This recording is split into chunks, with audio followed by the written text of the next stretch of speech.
Welcome to my YouTube channel. నా video కనుక మీకు నచ్చినట్లయితే ప్లీజ్ లైక్ చేయండి, షేర్ చేయండి. అలాగే ఇక్కడ ఉన్న బెల్ ఐకాన్ క్లిక్ చేస్తే నా వీడియోస్ పెట్టిన వెంటనే మీకు నోటిఫికేషన్ అయితే వస్తుందన్నమాట. ఇది వచ్చేసి అమ్మ వాళ్ళ ఇంట్లో దసరాకి వెళ్ళినప్పుడు ఒకరోజు అమ్మ వాళ్ళ ఇంట్లో వ్లాగ్ అన్నమాట. మార్నింగ్ నుంచి ఈవినింగ్ వరకు ఏం చేసాము అనేసి. సో పక్కనైతే బ్రౌన్ రైస్ పెట్టేశారు నాన్న కోసం. ఒక పక్కనైతే ఇది పారం కోడి అంటారనమాట. మేమైతే పారం కోడి మాంసం అంటాం. శ్రీకాకుళం అటు సైడ్ అయితే జుట్టు కోడి అని కూడా అంటారు. అది తీసుకొస్తే ఇంకా ఆ రోజు అమ్మకి అసలు చేతులు వేళ్ళు అసలు పని చేయట్లేదు అనమాట. మొత్తం నరాలన్నీ అరిగిపోయి మధ్య అసలు ఏది గట్టిదిగానే పట్టుకోలేకపోతుంది. సో ఇంకా ఆ రోజు నేనే ఫస్ట్ టైం లైఫ్లో చికెన్ని కట్ చేశాను. క్లీన్ చేసి తీసుకొచ్చారు కానీ కట్ చేయలేదు. ఇంకా నేనే కత్తిపీటతో కోసి ఇంకా వాష్ చేస్తే ఇంకా అమ్మ కూర వండుతున్నారు అనమాట. ఫస్ట్ ఉప్పు పసుపు వేసి వేయించాక వాటర్ అంతా పోయాక అల్లం వెల్లుల్లి పేస్ట్ వేసారు. ఆల్రెడీ ఇంట్లో చేసి ఉంటే ఇంకా అల్లం వెల్లుల్లి పేస్ట్ వేసి వేయించాక టమాటోలు కారం కూడా వేసుకుని కొద్దిసేపు వేయించాలన్నమాట. ఆ రోజు చాలా బిజీగా ఉంది. సండే కదా, చర్చికి వెళ్ళాలి, ఇంకా బయట పనులు అన్నీ చూసుకుంటూ అమ్మ చాలా బిజీగా ఉందన్నమాట. సో ఇంకా కారం మొత్తం సరిపడగా వేసుకుని టమాటాలు వేసి బాగా వేయించుకోవాలన్నమాట. చాలా గట్టిగా ఉంటుంది ఇది.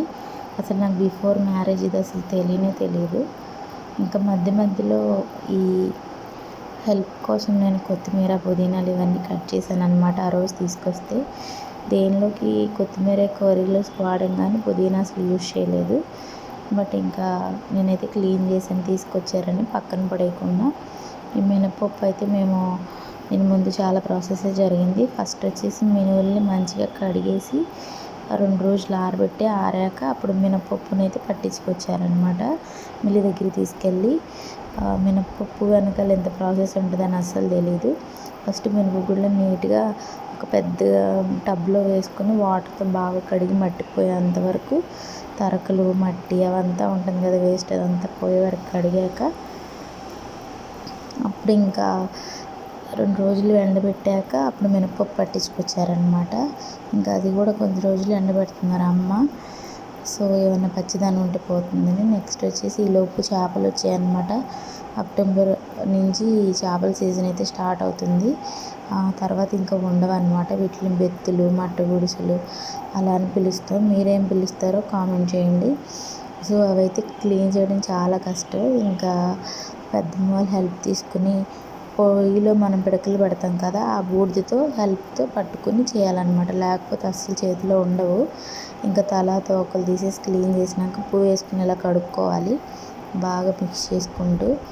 ఇంకా మట్ట గుడిసెలు అన్నాను కదా, వాటిని అయితే పైన స్కిన్ కూడా తీయాలన్నమాట. అవన్నీ పెద్దమ్మ చేశారు.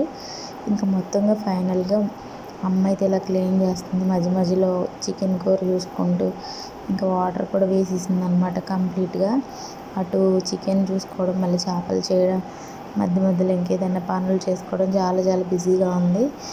ఇంకా వాటర్ కూడా వేసి కుక్ అవుతుంది అనమాట. చాలా గట్టిగా ఉంటుంది. చాలా వరకు కుక్కర్లో వేసుకుంటారు. బట్ అమ్మ అయితే చాలా వరకు కుక్ చేసేస్తుంది మామూలుగానే. టేస్ట్ అయితే చాలా బాగుంటుంది.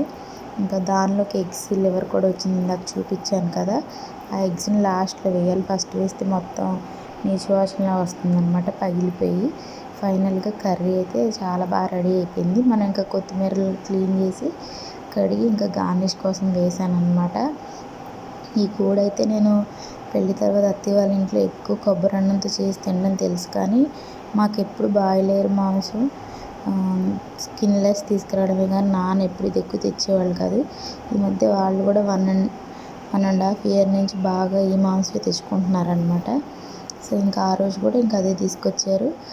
ఇంకెందుకో లక్కీగా చిన్న చేపలు వచ్చే సీజన్కి ఫుడ్ కదా అనేసి ఆ టైంలోనే వస్తాయి అని చెప్పి ఇంకా అవి కూడా తీసుకుని క్లీన్ చేయించుకుని అవి కూడా పక్కన కుక్ చేశారనమాట. అది కలపడం నేనైతే మీకు చూపించలేదు, ఒకసారి కలిపి పెట్టేస్తారు.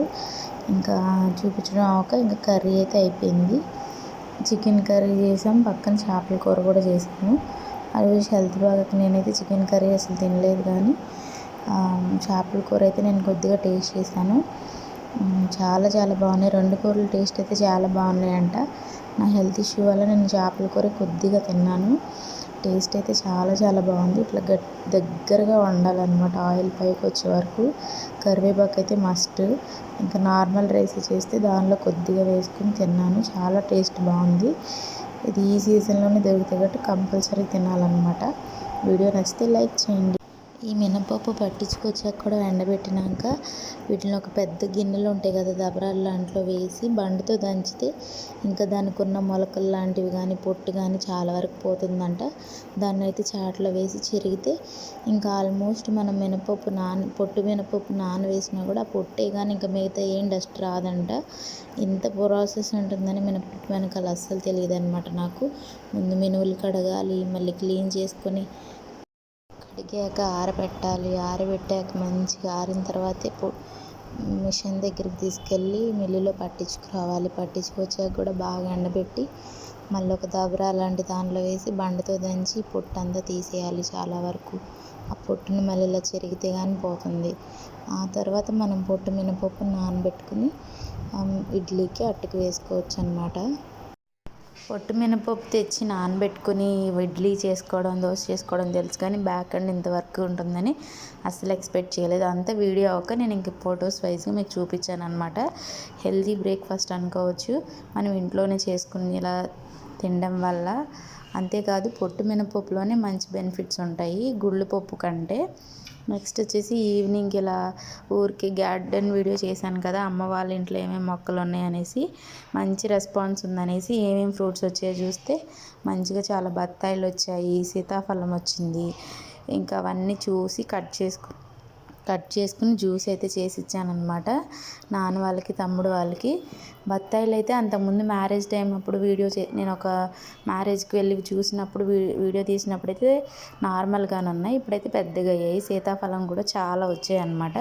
నాకు కనిపించినంత వరకు అయితే నేను వీడియో తీశాను. నెక్స్ట్ వచ్చేసి ఇంకా పసుపు కూడా గ్రో అయిందని చెప్పాను కదా, అది కూడా వీడియో తీశాను.